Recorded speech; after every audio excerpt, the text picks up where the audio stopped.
as we settle down, I just change the format of the panel. I start with Q&A.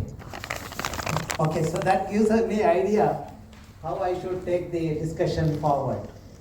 So it is for the audience for about 8 to 10 minutes. If you have any specific questions, you can pose us. Then I'll request either I will try to answer or my colleagues in the panel will answer.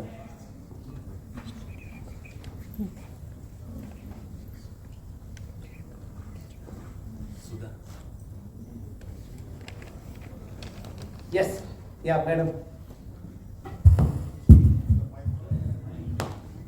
Can you pass them? I pass them.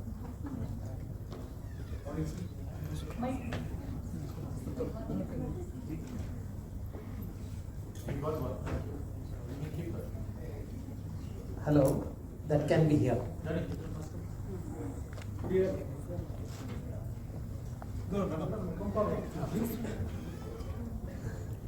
Okay, madam, you have 2 mics to ask a question. Basically,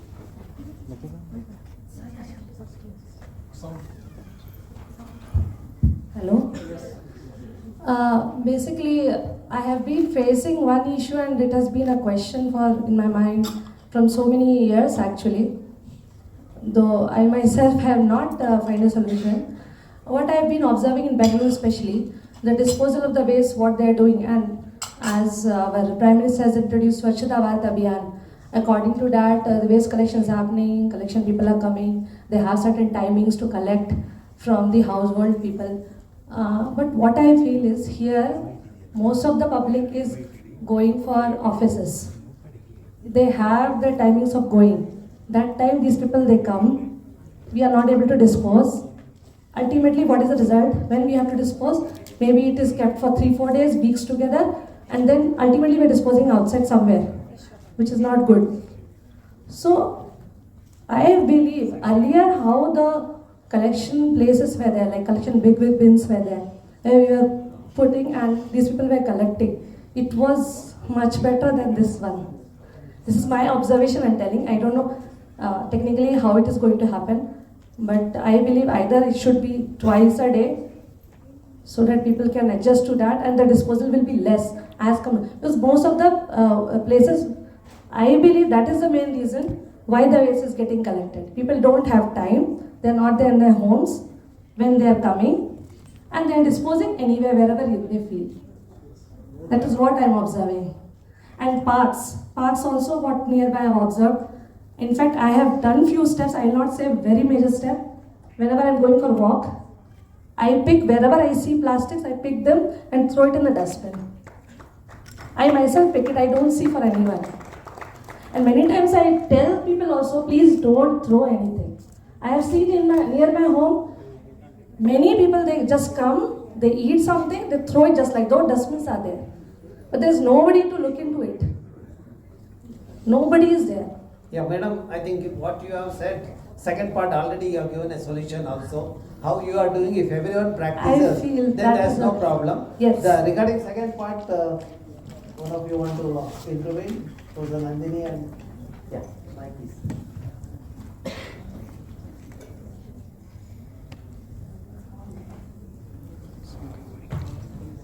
It's actually a blogging, what I have read somewhere.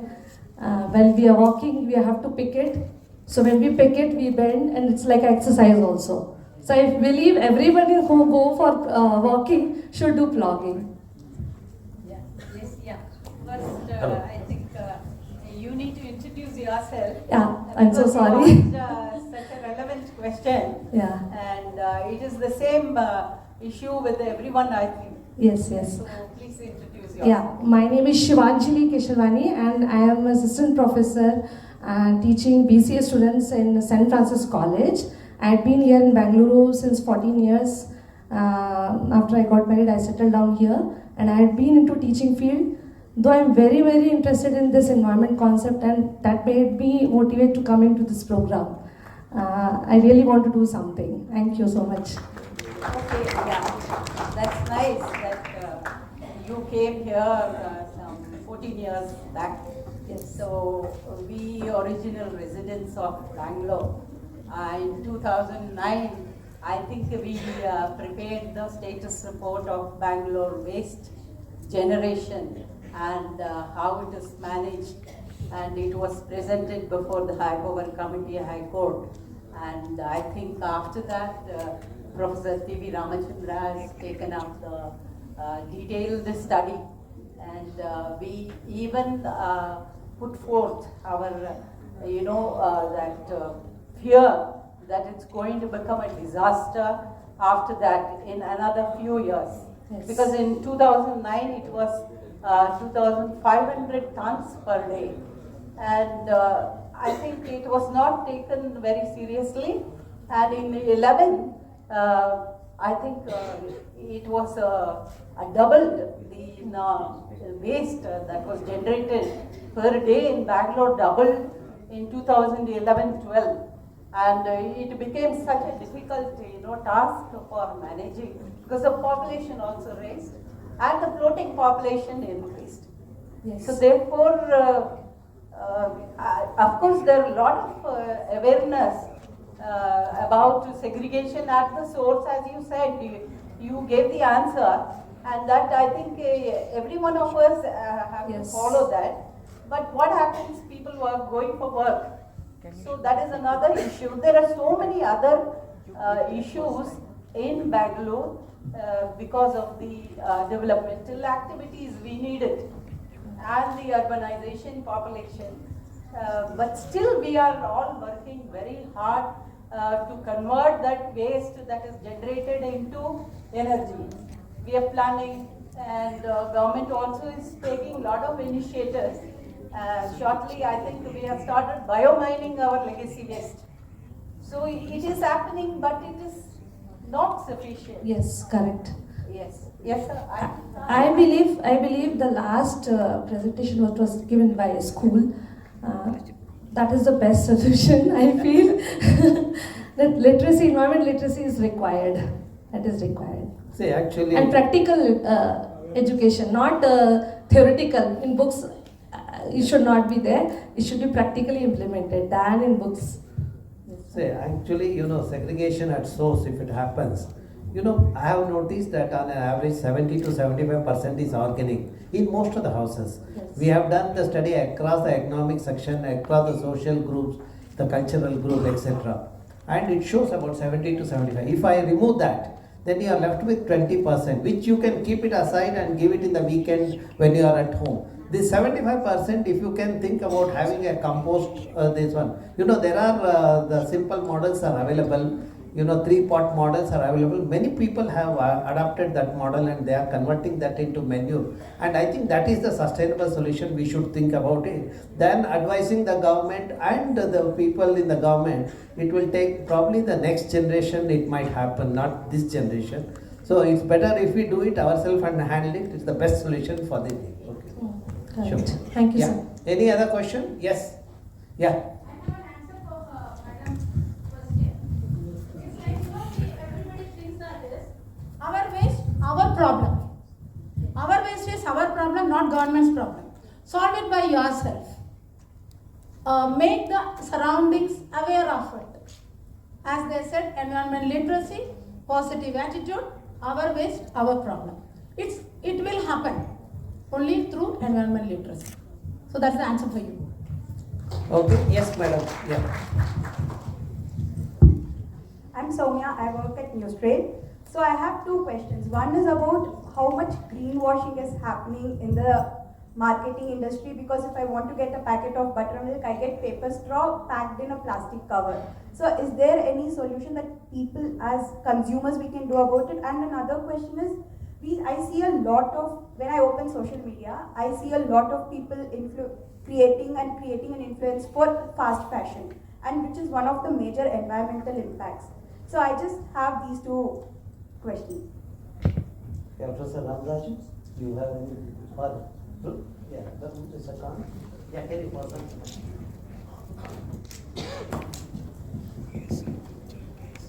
I would suggest that we go back to our roots. If you go back 50 years down the lane, when maybe I and you were small kids, parents carried one bag, cloth bag in their pocket always.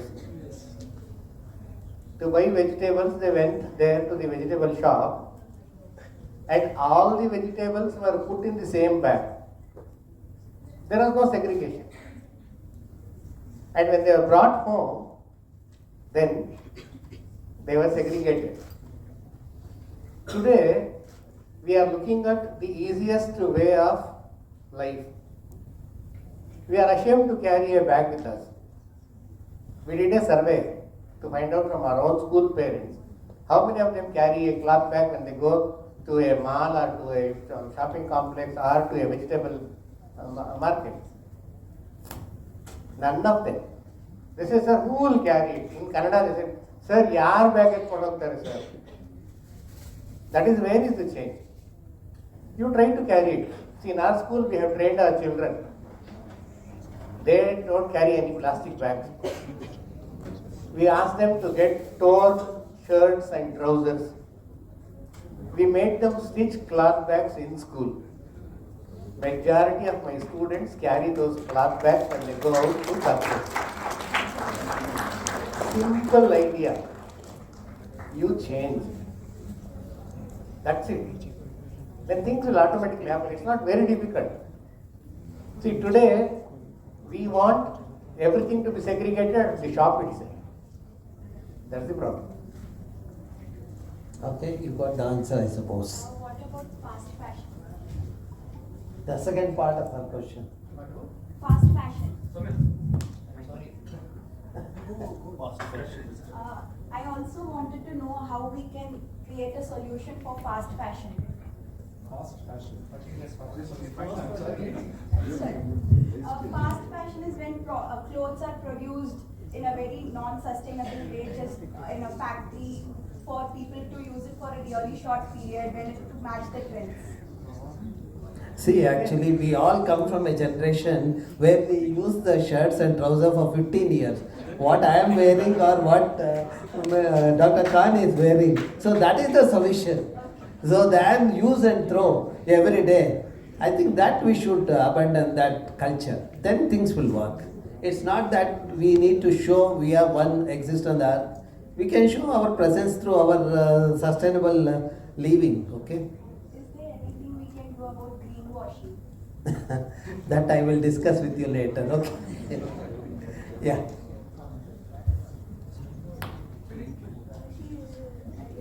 You have to be quick. See, God has given you the youth. Why don't you use your local card? You talk, you can speak, you know. Since we have a principal and some educationists, how can we design a syllabus that is centered around environment or something like that? It's a very pressing issue, and I feel this is important for principals and education like you to answer. How can you design a syllabus which is centered around the environment or something like that? See, actually, if you look at the NEP, it's an activity-based thing. See, we all have put in time and invested on that. We came up with a very good model which should have been replicated throughout the country. But unfortunately, politicians have their own agenda. What Karnataka government did was the sad thing. We should not have taken that kind of a stand. We are a progressive state. All of you should question the Karnataka government. On what basis you are rejecting the NEP? So NEP is for our children, and it makes them to learn the subject better, through the activity. For example, when we conduct this environmental education program, there is how to assess the carbon stored in the tree. The child has to measure the girth and height of a tree. When 100 children in a class, when they measure, they learn how to take the average and the deviation. They learn statistics and mathematics. The children learn both mathematics as well as the science in one go. See, that is what NEP is. See, that is what we need to listen. That's where I keep telling. See, in a democracy, there are 4 pillars: judiciary, the legislative, executive, and media. Media also has a role to play. Unfortunately, I have not seen the the strong synthesis of NEP in the media circle. None of the media house has taken up that as seriously, and they have not even questioned the Karnataka government on that. See, that should go. The biasness should go. We should think of our children, their future, and then come up with the innovative models. Okay? One thing. Specifically, when you are asking for the academic institutions, as you know, it is generally the people tendency. Hey, everything chalta hai, no problem at all. We are born, we die, something like that. So he will do his work promptly, neatly, honestly. But what about we, the human beings, so-called superior animals? Man is a human. We are all animals. Since man is a superior animal, that is all. Here, the major drawback is we will not practice certain things ethically. That is why Supreme Court has given the directions to all educational institutions that environmental studies is a major concept. All the students should study. Even engineering colleges, we have 2 credit course for all the branches. It may be computer science, or it may be electronics, or artificial intelligence, machine learning, civil, mechanical, anything like that. As per the Supreme Court directions now, the government has given the instructions which is already added in the syllabus. We have to study, which includes the basic concepts of the environment. It may be air pollution, water pollution, soil pollution, acts, different acts, Air Pollution Act, Water Pollution Act, hazardous waste management, it may be biomedical waste. All these things is already added, but the syllabus it is there. But all the colleges they are taking the class also. Here major what the drawback is, majority of the students, because I used to take the classes, but when I take the classes, the attendance will be very poor. Since the students they will take very late. Hey, what is there? I say, you will tell the same thing, the same story. Air Act, Water Act, something like that used to tell, but they don't know the importance. Still, the hazard happens, something happens. Then only the mishap happens. They will understand. Oh, we could have understood that concept properly. Maybe electronics waste management, e-waste management, how exactly things are happening. Solid waste management, so many things like that. But the student, the community should understand to know the importance of the environment, then only the things will come to the definite shape. That is where my question comes. Yeah. You were telling that these environmental studies is just a credit course. How can we make it more than a credit course? The perception of the students is again it's just 2 credits. We can just we are afford to lose it. But how can we design? Yeah, 1 minute. I'll give to Madam. Yeah, maybe. Okay, yeah, I was the chairperson for the NAP syllabus. Okay, so in 2000 itself, as said, Supreme Court directions, we in our country started the environmental studies as a compulsory course for the entire country, all the degree. Before you get a degree, you should be well versed in managing your environment. So in Bangalore, I had started that process in 2005. So 2005 we implemented this subject, environmental studies. So after that it went on, and it was for 4 hours, 4 credits.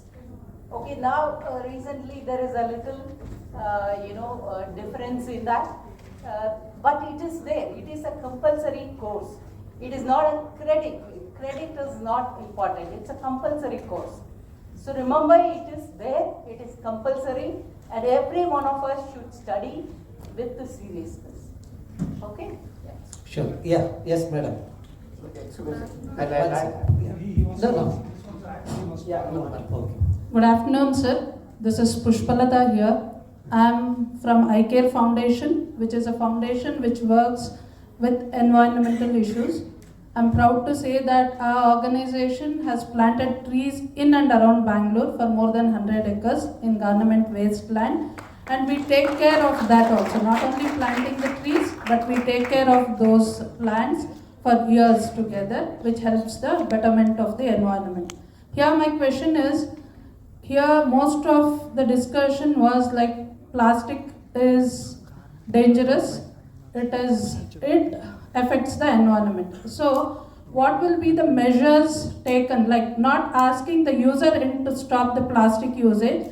Can't we take any steps where the manufacturing of plastic is totally banned? As we people here in the discussion were told that plastic is introduced only 50 years before, Before that also we led a very happy life without plastic. So we can live a life without plastic. So why is plastic ban not done?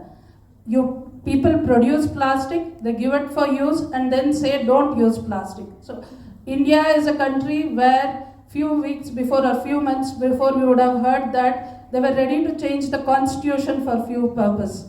Here, can't we make a rule, can't we make it a strict rule that plastic can't be manufactured? Can't we ban plastic? Want to, any one of you? See, actually banning is not the solution.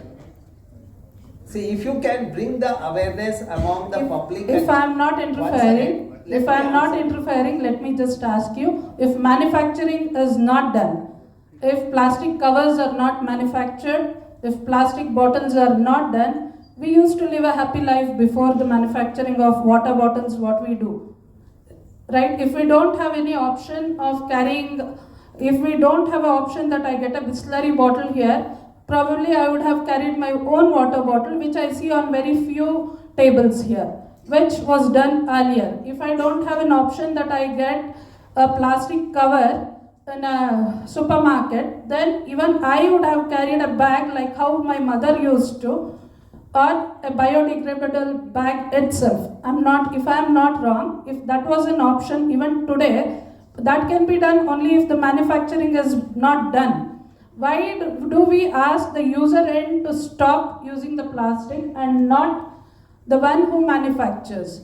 I just want to ask you people, can we have some measures, what measures can be taken so that we can stop the manufacturing? Should we put pressure on the government, or we have people like you who know much, all the things, what are the ill effects of plastics? So what would be the better way to stop the manufacturing? See, this has to be multi-pronged strategy. One is putting a pressure on the government, yes, that is required. But second, the best option is, if there is no demand, then who will manufacture the product? We need to bring the awareness to... If the product at all is not in the market. See, madam, you are one way you are looking at, but when we have the strategy, we need to look at from both the angle. If we have to bring down the demand, that is where awareness has to come in this one. See, people do not even know what is the implication of using the food item in this plastic. How many have studied? See, for example, we have studied the thing, there are dioxin which gives a cancer. I have written in the media as well as popular scientific articles I have written, but still it is going on. See, that is where we have to bridge the gap. We have to bring the awareness among the public about the implication. Then people will stop using such the material. Then automatically, once the demand is not there, the market will collapse. They will not manufacture. If there is a demand only, they will manufacture. Okay? Yeah. Sir, can I add one? Yes, sir. The point is not manufacturing. I feel the government has a vested interest here because they get GST. They they get revenue out of manufacture.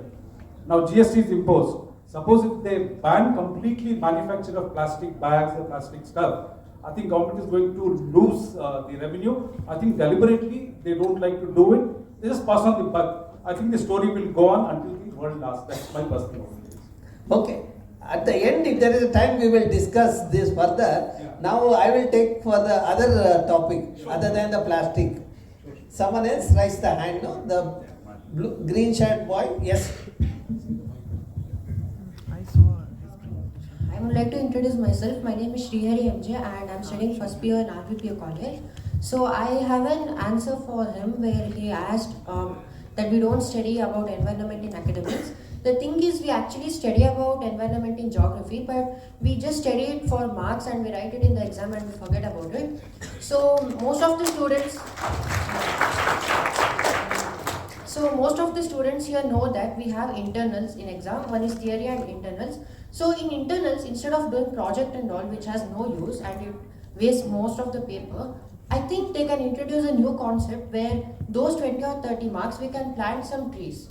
So like they can make a video of planting the trees. For that, they'll get the marks. So for the sake of getting marks, they'll at least plant some trees.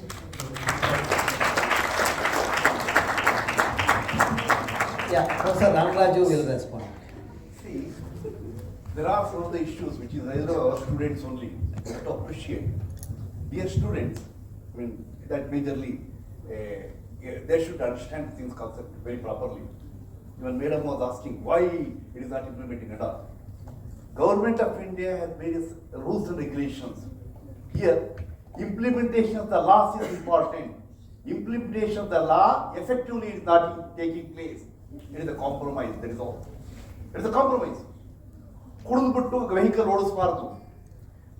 Red signal ಆಯ್ತಾ, you should stop the vehicle. But who is following the rules and regulations? ಸ್ವಲ್ಪ passport divert ಮಾಡಿದ್ರು ಕೂಡ ಪೊಲೀಸರು ಬಂದ್ರೆ phone ತೆಗಿತಾರೆ ನೀವು. Sir ನಮ್ಮ uncle ಗೊತ್ತು ಸರ್, ಫೋನ್ ಮಾಡ್ತಾ ಇದ್ರಿ ಸರ್, ನಮ್ಮ ಇವ್ರು ಎಲ್ಲಿದೆ ಸರ್, ನಮ್ಮ ಇವ್ರು corporate sir, something like that they will stop. Here, implementation of the rules is not proper. That is very important. Since here rules and regulations are there, it means plastic is banned. Suppose if you go to Munnar, I think 7-8 years back I went there, it's completely banned there. No way they could not trace a small sheet of paper, I mean, any plastic sheet at all. It was completely banned. They clearly could not, no sir, it is not used, state something like that. I was so happy. But here also sometimes, our English business ಮಾಡ್ಬೇಕಾದ್ರೆ, the sir told that, of course, compromise. ಅವ್ರದ್ದು dealing ಅಂದ್ರೆ ಅವರು ನಡೀಲಿ ಇವರು ಬದುಕಲಿ ಅನ್ನೋ ರೀತಿ ಆಗ್ಬಿಡುತ್ತೆ. ಇಲ್ಲಿ here effective implementation is very important. Dear friends, other thing you told, some of the things. See, the government of India, government of Karnataka has taken several steps to protect our environment. The streams like Amrut, which is a mega project which is going on, Swachh Bharat. Then the other projects like the Swachha Grama, Nirmala Grama, something like that, even to the rural habitations. All these things are the projects of government of India or government of Karnataka to take care of the environment. But we are not caring for our nature. We are not caring for our Mother Earth. It is the fault of ours. We should join the hands when the government comes into picture. Because when they come with so many slogans and all, it is our duty to join the hands with the government. ಅದೇನೋ ಮಾಡ್ಕೋತಾವ್ರೆ ಬೇಡ, ನನ್ಗೊಂದು ಸಂಬಂಧ ಇಲ್ಲ ಅಂತ ಹೋಗ್ತಾ ಇರ್ತಾರೆ. Then who is responsible? You are equally responsible. We cannot blame all the government. Oh, they are doing the mistakes. Of course, ಸರ್ಕಾರ ಅಂತಕ್ಕಂಥದ್ದಕ್ಕೆ politician ಆಗ್ತಕ್ಕಂಥವ್ರು ಯಾರು? The backbenchers, they become the politicians, that's all. Then we have to, since they are the rulers, we have to join the hands with them. Our survival is also important here. Totally equal compromising or understanding our nature, importance and all. That is very important. Then only we can go for move in the better directions. Okay, thank you all. Sir, Okay, yes, madam. I'll take one question now. Sir, before that, I think I'll add up. No, one second. Let us see this one. Yeah. Yes, madam.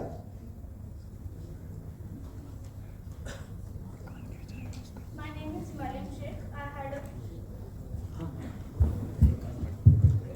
My name is Mariam Sheikh. I'm second BSc student, and I wanted to know that nowadays we are cutting trees to enlarge the roads, to enlarge the highways, but we are not again planting the trees. Why? Okay, I'll answer to that. One more question there. Yeah, someone wanted.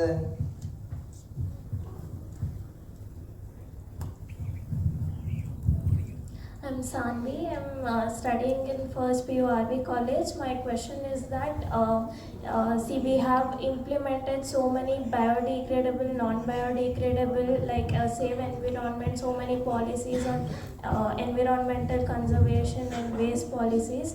Even after implementing so much, we can see so many animals, like for example, stray dogs or cows eating plastic and non-biodegradable. There are so many cases where we can see animals dying due to plastic consumptions. My question is that how can we address that issue? Because I don't think so they have implemented so many policies for regarding this matter. So that's my question. Okay, we will answer to this. Yes, madam. Yeah. Sir, this is Dr. Firdaus here. Sir, I have a question regarding the biomedical waste. Because we talk about the organic and inorganic waste, what about the biomedical waste which is in the society?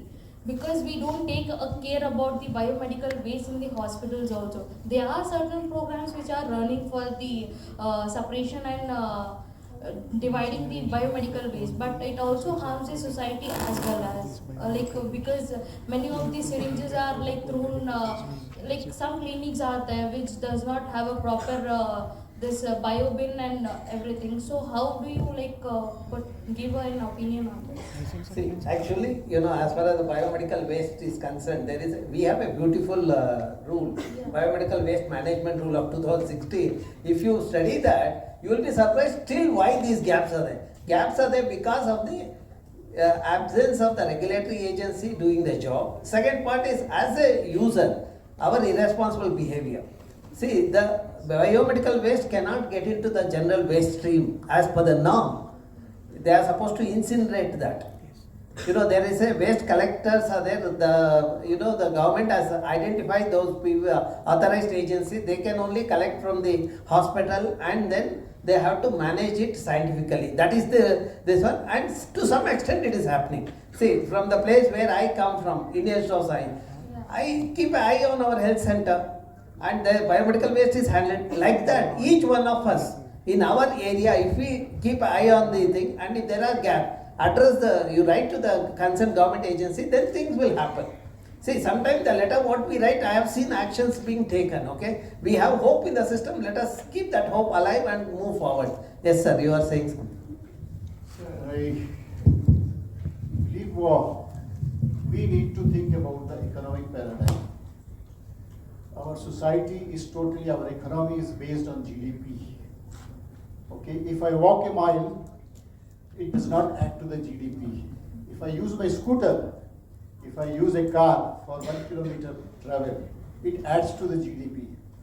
If my mother, she bakes the rotis on the chula, traditional chula, it does not add to the GDP. If I buy a bread from the bakery, it adds to the GDP. We need to question the current consumerist linked GDP economic paradigm. Without this world will not survive. We will not achieve the sustainable development. Actually, this is what I had written in one of the articles. The GDP, what gross domestic product we talk about, I term it as a gross distorted product. That is mainly because it does not take into account the degradation cost of the so-called developmental activities. That is where we need to do it, and we have been talking on those lines. Now, at international level, United Nations has taken up national capital accounting and valuation ecosystem services in a big way, and they are coming up with a green GDP. And even in India, for example, Karnataka, we have done the national capital accounting and valuation ecosystem service. And similarly, blue economy, that accounting is also going on. Once these things happens, I hope things will start changing in the system. So your point of the wrong metrics of economy today, we need to change that. I don't know how the economists will accept our views, but we need to make inroads in that. Yes, sir. This is regarding water scarcity, which we are facing in the Bengaluru city also, at the local level. At the national level also, a lot of people are worried in future what's going to happen. What I would like to know is that the severe scarcity of water, in the long run, how will it impact the country's sovereign rating? Because that's quite important when we are trying to compete with China, trying to become the third largest economy as per the government's aspirations and dreams. I thought that thirsty Bangalore or a thirsty, this one is the agenda of the thing. We are about to take up that topic for the next part. Before that, I will answer the two youngsters' question. One is on the trees when the roads are widened, the trees are being removed. Whether they are going to compensate that. Unfortunately, there is a gap. Since some of us are making a noise, things are working. There are some agencies are taking up the thing. BBMP is also doing the planting and all those things is happening. But that to gain momentum, youngsters like you should make the noise better. Raise your voice, this and then things will work. For example, when a particular highway is constructed in the name of development, at the same time, let them also think about having the street, the trees, lane trees, this one, like Salumarada Timmakka did. The similar model we can also do it. Now that concept is going to be implemented in a big way soon. Even the government of India is thinking on the green corridor and all those things. I had a discussion with Nitin Gadkari also.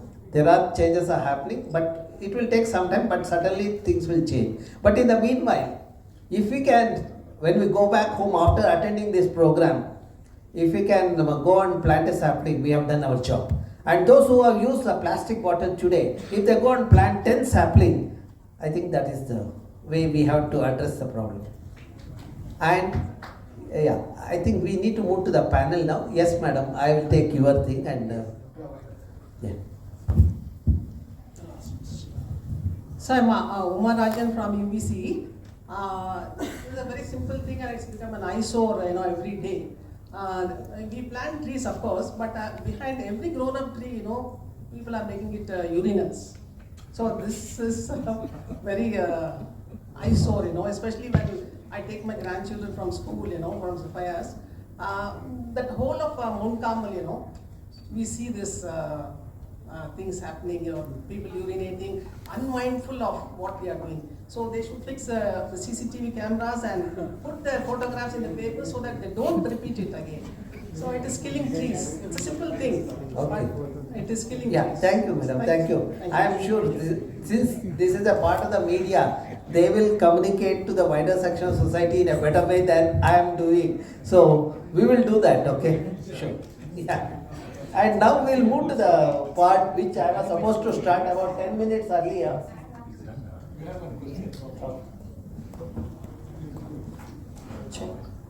So I wanted to know, as environmentalists, what superpower do the environmentalists possess in order to make the laws the strictest so that people are penalized for whatever they do incorrectly, whether it's the manufacturer or the consumer or the one who's polluting. So I think if people are penalized, they will take every step seriously. Any one of you want to address this? Corruption should stop. Corruption should stop. That is the only thing I can do. Compromise should stop, and all we should understand, yes, we are working for our country, we are working for our nation, we are working for ourselves. It is our health, it is my health, finally. It is my family, then you come to you yourself. It is my health, it is my body, my survival, something like that. Then only the things will come to shape.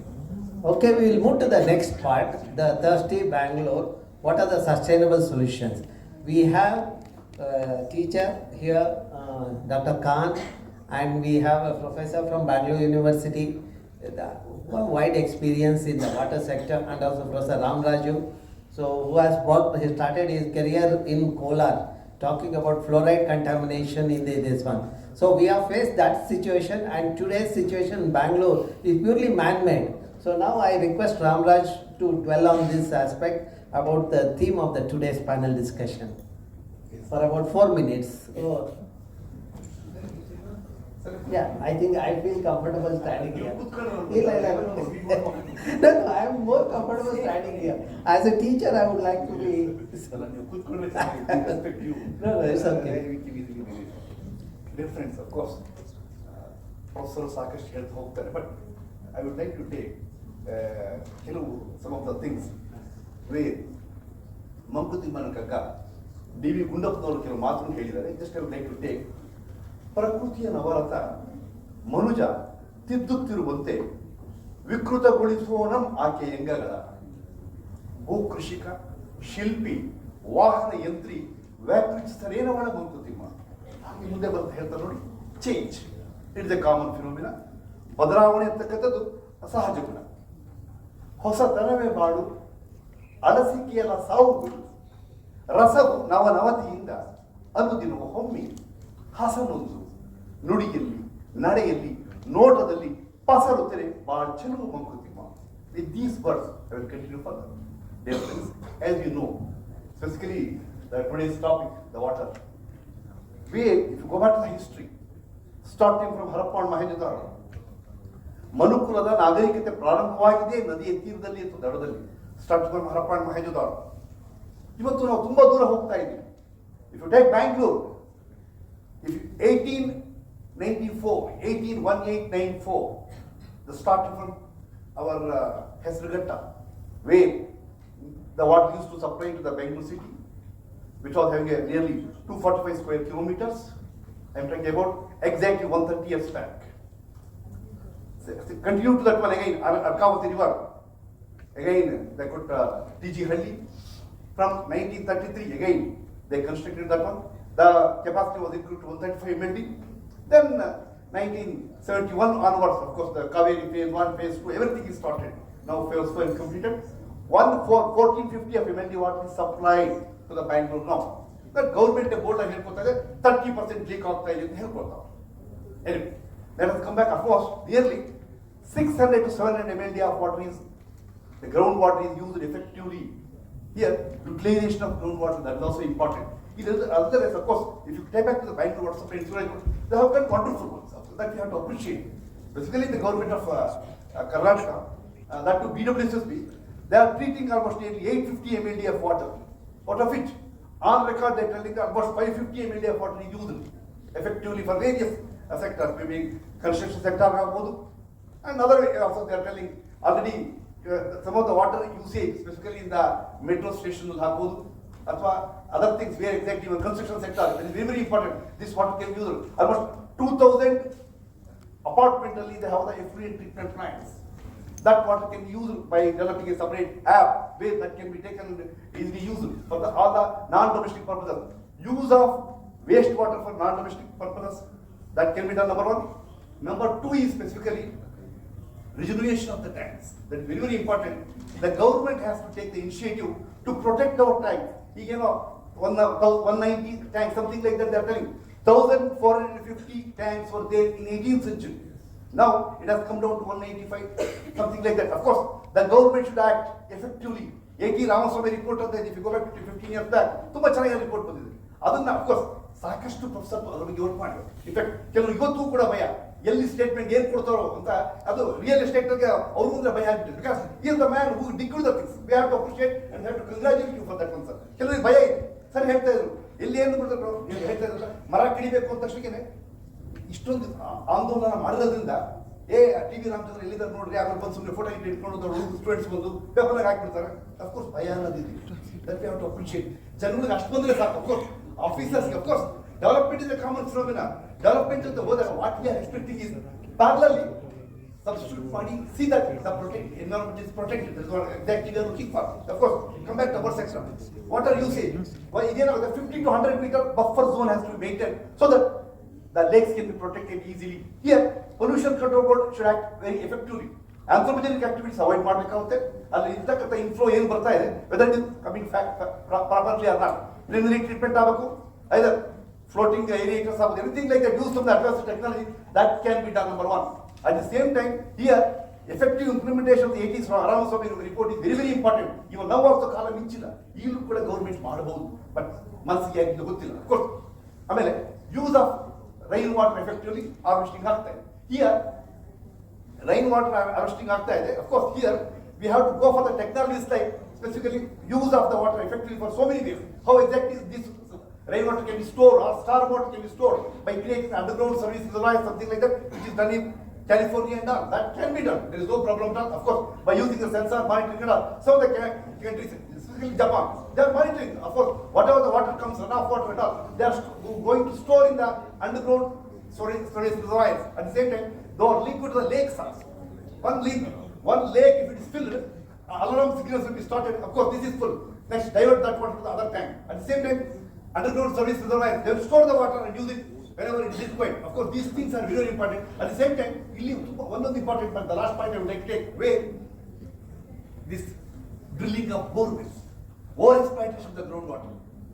This is very, very important, where the government should fix a penalty or should ban or should put a fine on those people. Borewell ಎಲ್ಲ ಹಾಕಿದ್ದಾರೆ ಅಂತ ಗೊತ್ತಾ ನಿಮಗೆ? Borewell ಎಲ್ಲ ಹಾಕಿರೋದ್ರಲ್ಲ, ಮೋರಿ ಎಲ್ಲಿದೆ, drainage ಎಲ್ಲೋಗಿದೆ, ಪಕ್ಕದಲ್ಲಿ ಒಂದು 5 metre ಬಿಟ್ಟಲ್ಲಿ ಹಾಕಿರ್ತಾವೆ. In fact ನಿಮಗೆ ಬೆಳಿಗ್ಗೆ ನೀರಿಲ್ಲ ಅಂತ ನೀವು ಇಲ್ಲ ಬಾದರ್, ನೀರು ಸ್ವಲ್ಪ ಎಷ್ಟಪ್ಪ ಆಗುತ್ತೆ, ಒಂದೆಷ್ಟು ಹೇಳ್ತಾರೆ, 800,000 ಏನೋ ಹೇಳ್ತಾರೆ, ಪರವಾಗಿಲ್ಲ 3,000-4,000 ಲೀಟರ್ ಬೇಕಪ್ಪ ಕಳಿಸು ಅಂತ ಹೇಳಿ, you come immediately dispose of the water, divert the water and go. You don't know the quality of the water. Here, quality of water, if you test, we can confirm the NPK values, everything will be there. But we are not bothered for that, we only want the water injected. But here, the government should ban all those things. In sense, they should take all the precautions and see the quality of the water, what they are going to supply. At the same time, when they are going to do the borewell, they should do the water harvesting. Point recharge is very, very important. They should take all the precautionary measures to see that water is protected, good quality and quantity of water is supplied to the public. This is one. At the same time, environmental clearance. All the people environment is also important. It is Sarkar Sottu, Nam Sottu, everybody has to join hands to protect the environment. These things I conclude. Or to next. Okay, thank you, sir. For now, I request Mr. Nandini to elaborate further on the how we can gain back the glory of Bangalore and make sure that our children have the water. Thank you, sir. First and foremost, as a citizen of this country and knowing very well about the 17 sustainable goals, United Nations sustainable goals that has been adopted by our country and also our state. Our Karnataka state also adopted it, and we are trying to achieve most of these goals. And one of the goals is about clean water, sanitation and drinking water for everyone. So this we are trying to achieve, but in my practical experience, I want to share my research that I carried out in treating Rishabhavati river water. You know, more than 1000 mld of water goes waste. Rishabhavati is supposed to be a very clean Rishabha, originated from Basangudi, and today it is a toxic water, and we have to search for which contaminant is not there. So we have an advanced oxidation technology, slightly modified as a clean technology that was used at Allahabad by our team at Prayagraj in Kumbh Mela, Mahakumbh Mela, where more than 5 crore people with 2,500 toilets, wastewater was treated odor free. It became a odor free pool. So it is possible. It is a clean solution, a simple solution that we prepared instead of phenol or any other toxic chemicals. We have used and proven. So that kind of research is being carried out in most of the research organizations, and that should be implemented. So there is some gap from the scientific finding coming from the lab to the lab. There's some kind of a gap is there. That is what we feel. As an environmental scientist, I feel there is solution. We have around Rishabhavati and Arkavati in the basin. In the basin of these two rivers, we have more than 60 lakes, potential lakes. So if we rejuvenate these potential lakes, automatically these two rivers, which are running across our Bengaluru, she will come back. She's gone underground as aquifer, and if we can bring her back, and happily we will have, and we will get drinking water. We need not be worried about our, by 2030 or 35, I think we will have a more than 650 mld of shortage of water.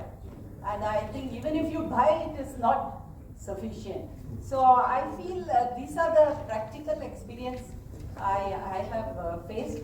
I think I should be talking about it when there is a lecture on it. Thank you for listening. And Now, Dr. Khan wanted to share some of his experiences earlier. Maybe you can add that and also highlight more on the NEP and how we can link that to the water aspect. Coming back to what TVR sir said just now, the national education policy, it envisages and stresses a lot on environment education, particularly with hands-on experience. See, the basic problem with most of us is that when it comes to a subject or a curriculum or a syllabus to be taught, we always look at it from the point of view of teaching. It's not teaching that is very important. It's actually the learning that needs to be checked, evaluated. So we have failed in understanding that the environment education is not a subject to be taught. It is something to be caught. Children have to learn. It's not a paper pencil test. See, environment education is included in engineering, in law, in every field. But then it has diluted to a subject where you study something, answer questions for an examination, a paper, you get your grades, you get your internal marks. So now this concept has to be changed, and the change has to come within us, the teaching faculty, the heads of institutions as well as the teachers who handle that subject. Now if they provide hands-on experience for the children, then learning happens. When learning happens, the children automatically adopt. They follow it. This is what we have experienced in our institution. A few things which we told even to a small kid of a class 1, 6-year-old, has also implemented. I will share this experience with you. We conducted a survey to find out how much of fossil fuel is wasted in traffic signals when the signal is red and the vehicle is on. We found out that in Bengaluru city, this was done about 12 years back, in Bengaluru city, we waste 24 liters per hour of the fossil fuel just by keeping the engine of your vehicle switched on in a traffic signal. So we created awareness, we told the children also in the school. So when we said, it was a Saturday when we said this to the small kids in class 1, 2 and 4. Monday morning, one parent comes to me and he starts shouting at me. Sir, what is this you have taught to my child? I was wondering, what did we do? What happened? Sir, yesterday we were supposed to go to a wedding, attend a wedding in Bengaluru city. And this fellow and my wife, we went together and I made this fellow sit on the tank, fuel tank. And every signal I stopped, this fellow switches off the engine. I said, did you not ask him why was he doing like that? Sir, he said something which I did not understand. Then I told the parent what it was. So that change can happen only when we give an opportunity for the children to learn hands-on experience. This is number one. Then the second one is, in NEP, when it talks about hands-on experience, we need to do a lot of things and we need to plan in a school as teachers and lecturers, not only school lecturers also. Start with, we're talking about water scarcity in Bangalore and how to improve the water levels or how to improve the availability of water in Bangalore. The first and foremost thing is you do a water audit of yourself in your house. Sir was asking, ma'am also asked some of the students who presented, how much of water do you use? We don't know. Calculate it and find out. And then you also find out how you can reduce the quantity with the quality. See, to have a bath, I don't require 2 buckets of water. 30 liters of water I don't require. I can manage in 15 liters of water. The only pleasure I get is at the end I go on pouring it on myself, which is not required. And particularly people who are in the habit of having a shower, God only should help them. 15 minutes, 20 minutes, 30 minutes, they are there in the washroom where, the water flows down. You enjoy it. I don't say don't enjoy it, you enjoy it. But at what level? Put this question to yourself. Water audit. Then number 2 is to increase the groundwater resource. As sir also says, we have done so much. Plant trees.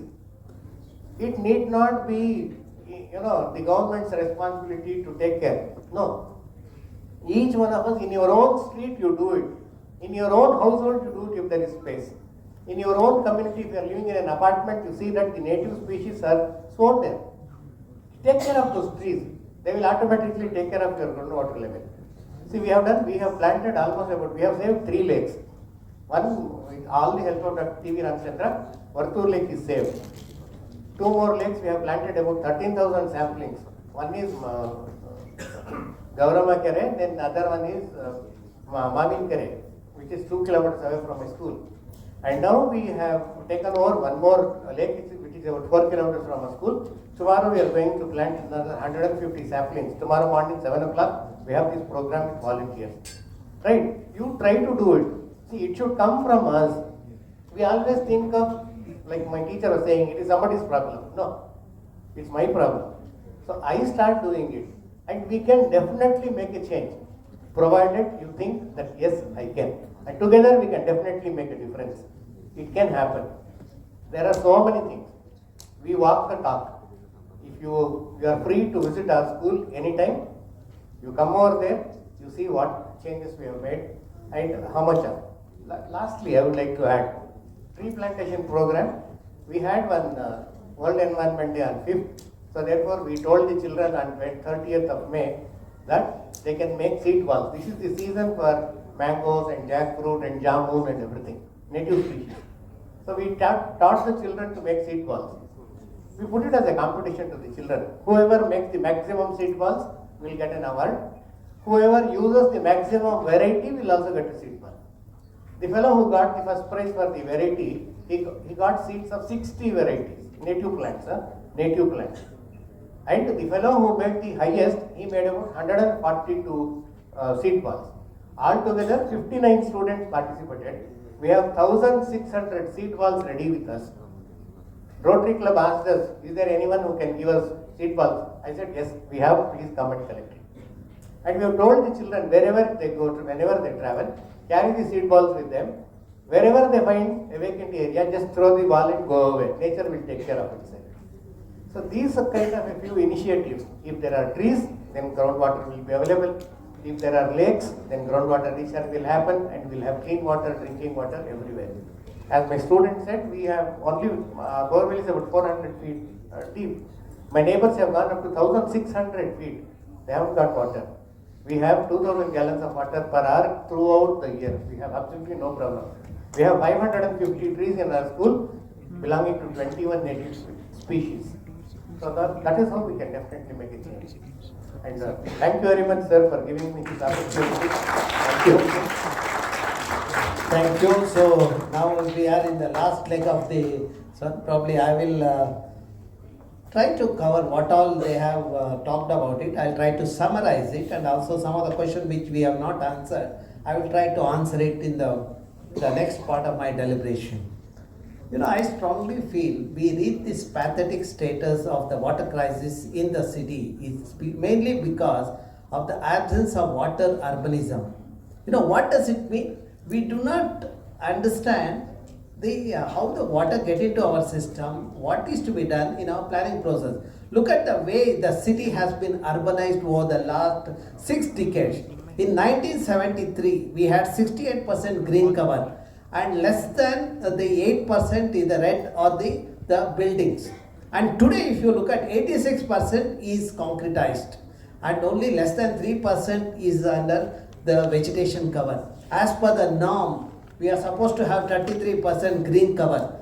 See, the law says that, Government of India rule says, and universal, you know, the global law also talks about 33% green cover. But in our hometown, we have missed that. We have less than 3% green cover. See, because of the transition from the porous landscape to the paved landscape has led to the scarcity of groundwater. You know, groundwater recharge is not happening. When you look at the water demand in the city requires about 18 TMC of water. 60% come from Kaveri, remaining 40% come from the groundwater resources. Unless we recharge, you will not have the water. To recharge, we need to make the landscape porous, and we have concretized already. See, I have been telling the government that we need to decongest the city. We need to shift some of the major installations out of the city if you are thinking of sustaining the water and natural resources for our children in Bengaluru. Otherwise, we are going to pay the heavy price. Now, I said 60% we get it from Kaveri. Look at what we have done in Kaveri. 1965, 36% forest cover in Kaveri Basin. Today, it is about 16%. You know, even Kaveri we are not taking care. Mother Earth we are not taking care. You know, when the vegetation cover or the native species forests are missing in the catchment of the river basin, the river loses its ability to retain the water. See, that is what happened in the Kaveri.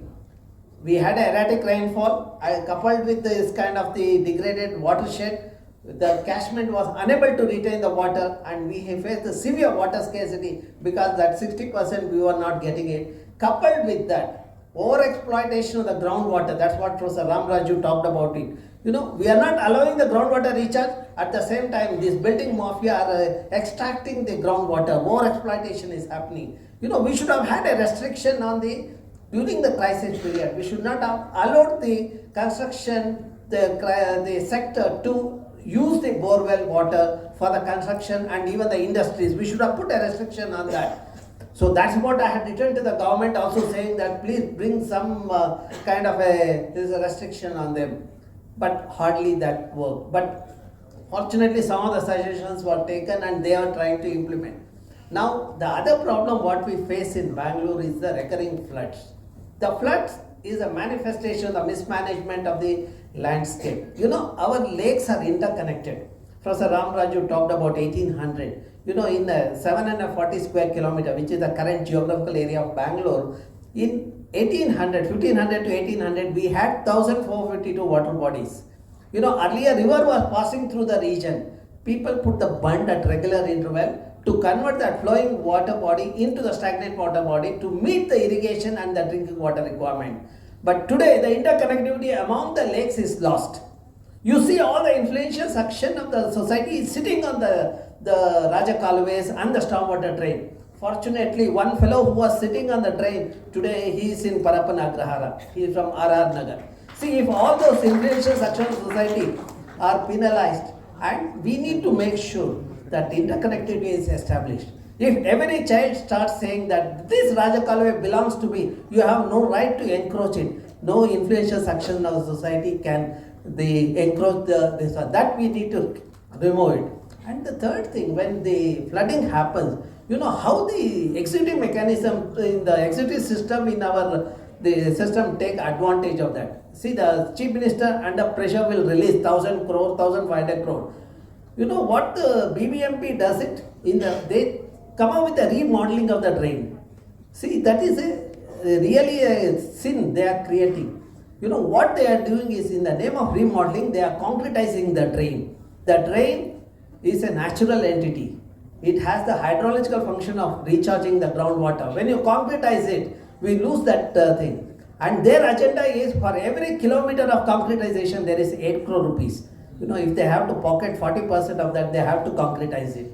Then the second thing is, you know, they narrow the drain. The drain between Bengaluru and Agaram was 80 meter.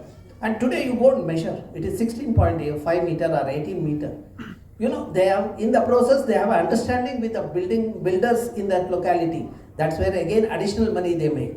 See, when they did this in Bengaluru, Agara, for their bad luck, the flooding happened in Koramangala. Koramangala people approached me. I prepared a paper, strategy paper, gave it to them. They took it to the court. In the meanwhile, the court asked BBMP to come up with a mitigation measure immediately. What is the mitigation measure they did? They put one more drain parallel to this drain. See, now look at how much money they have wasted in the whole process. Unless we understand this and we start questioning, this will continue to happen in our system. We should not be cynical. Let us give a constructive criticism and give the solution. Then things will work in this one. Now I talked about the water requirement in the city is 18 TMC. Look at what is the rain we are getting. We get on an average about 700 to 850 millimeter. If you harvest that rainwater, you have 15 TMC of rainwater. What is the best way to harvest the rainwater? One is route of harvesting. If you all do it individual roof, this one, you will have 4 to 5 months additional water. The next best option, as Professor Ramaraju said, rejuvenate lake, retain the rainwater. When you retain the rainwater in the lake, the surrounding groundwater gets rejuvenated. You know, you might ask, what is the proof? For example, Saraki Lake was rejuvenated 3 years back. I was in the committee. Within a year of rejuvenation, the groundwater table went up by 320 feet. And after 3 years, when the entire city was facing the water crisis, go to the Saraki Lake. Saraki Lake has enough water and groundwater table is less than 500 feet. Because of the high moisture content and water content in the environment, temperature in that region was 2 to 3 degrees lower than the surrounding. Why the Saraki Lake was successful? Because of the local people They asserted their right for the water, their right for the lake. They removed the encroachment without any mercy. They removed the encroachment. That is the power of the people. Unless people participate in this kind of thing, we are going to see the poor environmental condition and poor the civic condition. If you don't want that, you should be an active partner and you should take part in this one. Now come to the second solution. I said the rainwater harvesting gives you 15 TMC. If you are using 18 TMC of water, you are also generating 18 TMC of wastewater. If you can treat it through the nature-based solution, as we did it in Jakkur Lake, way back in 2010, we integrated constructed wetland and algal pond. That model is working for the last 10 years. Inaitullah is here, Professor Inaitullah was also actively involved in that. 10 to the 15 years, and it removes 90 to 95% of the nutrient in the wastewater. See, my study of 2005 in the Jakkur Lake shows that the lake as well as surrounding borewells had the nitrate. Nitrate is a carcinogen which introduces cancer. At that time, I pressurized the government to rejuvenate the lake. When it was rejuvenated, I was a part of the committee. And when we integrated nature-based solution, that is the success model. That integrated constructed wetland and algal pond with the secondary treatment plant will give us a tertiary level treated water. Today, surrounding the Jakkur Lake, there are 300 wells. None of them have nitrate. At least I have a satisfaction of giving the clean water to those 300 well users. And this is the model to be replicated throughout the city. The city today has 193 or 200 lakes. Now 198 watts, 198 or 200 lakes. That means each ward has one lake. If all of us adopt lake and start managing it, what we did in Jakkur Lake or Rachenhalli Lake or Saraki Lake can happen in all the other lakes. That is what has to happen. Then to answer your question, you have the best weapon in your hand. When you communicate, that can make the change. You might ask, what is the proof? I wrote an article saying that when you cut a tree, what is the implication of that? I just talked about the scriptures. Bible talks about nature conservation 320 times. Quran also talks about imminent war if you pollute the water body. That's why when you visit Dargah, you have to wash your feet and finger with the clean water. Okay, that's where in a good Dargah there are wells, you have to wash your feet and finger, then only you can visit the Dargah. Their understanding is that if you practice at Dargah, you will also practice at home and in your neighborhood. In our scriptures, there is a good link between the water, the child and the tree. See that article, what I said is, one well, okay, if you have well at home, you are wealthy. 10 wells are equal to one lake, 10 lakes are equal to one reservoir, there are sarovar, 10 sarovar is equal to one child and 10 children are equal to one tree. This is as per the Matsya Purana, as per the scripture. What I wrote is, people when they cut the tree, they are murdering their own 10 children. Reading that article, one of the forest officer landed in my office. I normally when people come to my office, I will not talk to them immediately. I asked him to relax for a while. I saw tears in his eyes. Then I asked him, sir, what happened? My room is so bad or am I? He said, room is good, but you are bad. Then I was more curious. Then he pulled out an article. He said, you have criticized me saying I am a murderer of 10 children. Then I said, sir, I have not written an article focusing on one individual. I might write on the system, not on individual, I said. Then he said, I have to widen a road where 179 trees have to be removed. If I remove 179 trees, tomorrow you will write an article saying that I have murdered 1,790 children.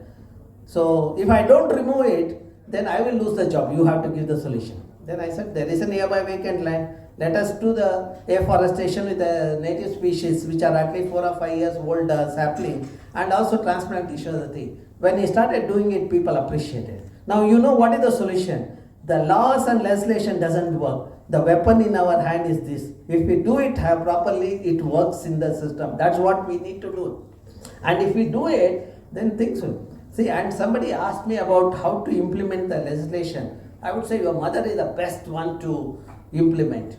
What my mother says, I still practice.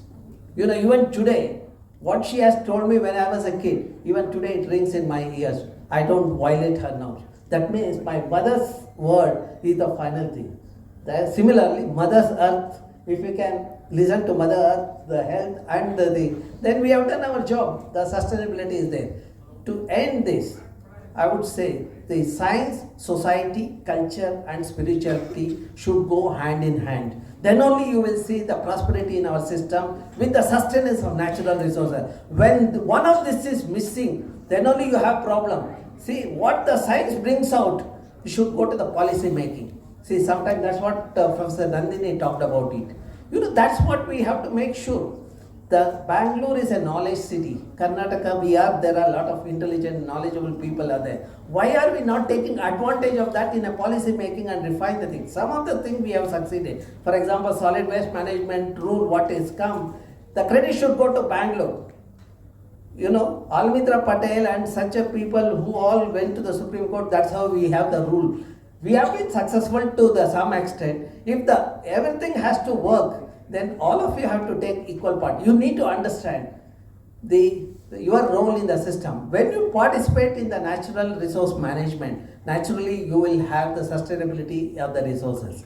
My final word is, you respect your mother at home, then you will learn how to respect Mother Earth. Nobody will abuse the Mother Earth. Those who are respected Mother Earth. Thank you.